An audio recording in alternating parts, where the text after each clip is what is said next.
लेकिन निफ्टी और bank Nifty में क्या करना है ये आपको बताते हुए दिखेंगे वीरेन जी। तो कुमार साहब, पिछले हफ्ते आपने 500 पॉइंट ऊपर देखा निफ्टी, 3.4% की तेजी। बताइए आज की क्या रणनीति है? आपके सामने एक लंबी अवधि का चार्ट है, 15,175 पर निफ्टी बंद हुआ, फ्राइडे को 270 अंक जोड़े। अब बताइए क्या करना है आज निफ्टी के लिए?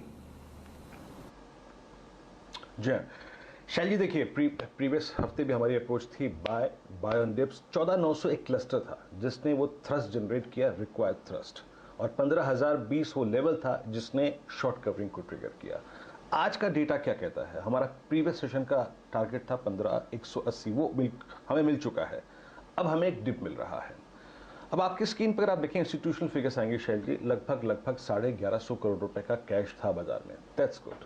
वो जो रिक्वायर्ड मोमेंटम था शॉर्ट कवरिंग को जनरेट कराने के लिए स्पॉट में, वो जरूरी था और वो आ भी गया। इंडेक्स में शैल जी पिछले 2 सेशन में एफआईएस ने शॉर्टिंग करी थी, जिसका मैं जिक्र गुरुवार को कर भी रहा था, शुक्रवार को कर रहा था, लेकिन वो शॉर्ट कवर हुए और उसने एक थ्रस्ट जनरेट करा। देखिए 1500 करोड़ रुपए की लगभग एफआईएस की बाइंग है इंडेक्स फ्यूचर्स में, 5000 कॉन्ट्रैक्ट लॉन्ग, और शॉर्ट कवर हुए करीब करीब 8,700 कॉन्ट्रैक्ट। यानी जो हमने लेवल तय किया था ना शैल जी, 15,020 के ऊपर शॉर्ट कवरिंग आएगी, वो एग्जैक्टली आई, वो उसने थ्रस्ट जनरेट किया। फिर आते हैं स्टॉक फ्यूचर्स पे। अमूमन कैश की बाइंग को, इंडेक्स लॉन्ग को आप हेज करने के लिए स्टॉक फ्यूचर्स को शॉर्ट करते हैं। 22,000 कॉन्ट्रैक्ट शॉर्ट हैं, दैट्स गुड, कोई दिक्कत की बात नहीं है।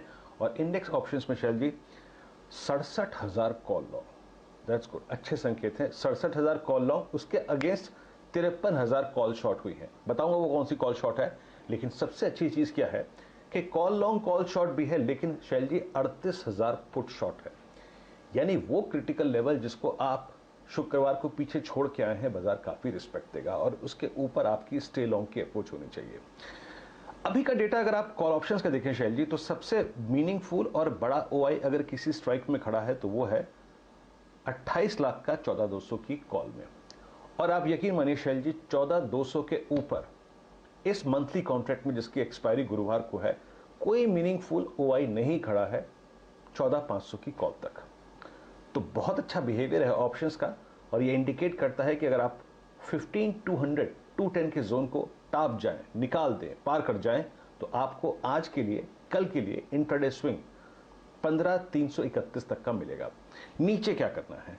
सबसे, जैसे कि मैंने कहा कि एफआईज ने 38,000 पुट बेची है, सबसे ज्यादा शैल जी जो पुट बिकी है वो है 15,000 की, जहां पे आउटस्टैंडिंग ओआई अब 45 लाख का हो गया है। तो 2 मीनिंग है इसके। आपको 14,980 और 15,000 के ऊपर स्टे लॉन्ग की अप्रोच रखनी है, शॉर्ट के बारे में नहीं सोचना है। और जो लेवल 14,900 का पहले था वो अब 15,000 का हो गया है।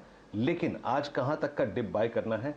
बाय अगर हमको डिप करना है तो वो है शैल जी 15,126 और 15,081 की ट्रेजेक्ट्री। इसके ऊपर का कोई भी डिप मिले बाय कीजिए, 15,300 की कॉल पे फोकस कीजिए और स्टॉप लॉसेस सेकंड बेस के नीचे प्लेस करिएगा। शैल जी, ओवर टू यू।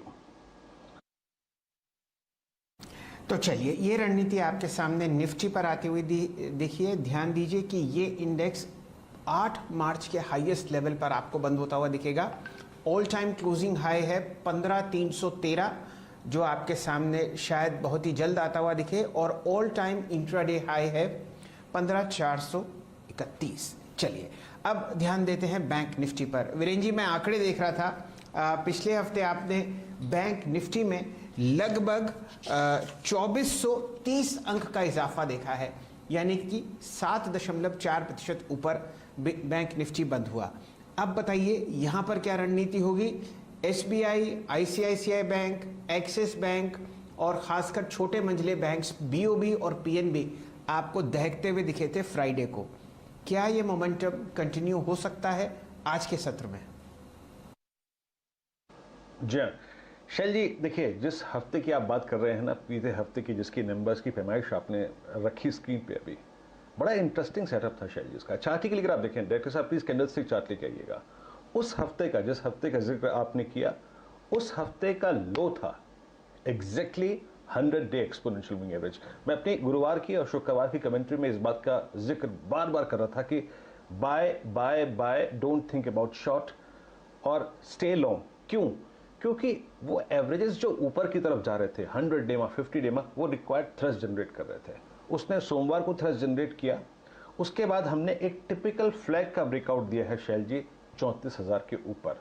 और ये ब्रेकआउट कहां से आया, इसमें मददगार रहा एसबीआई। तो आपने जो बात कही है कि पीएसयू बैंकिंग बास्केट, मेरे को लगता है कि एसबीआई के नंबर्स वो रिक्वायर्ड जो थ्रस्ट है, सेंटीमेंट है, वो पूरे के पूरे बैंकिंग में और स्पेशली पीएसयू बैंकिंग बास्केट में स्प्रेड करेंगे।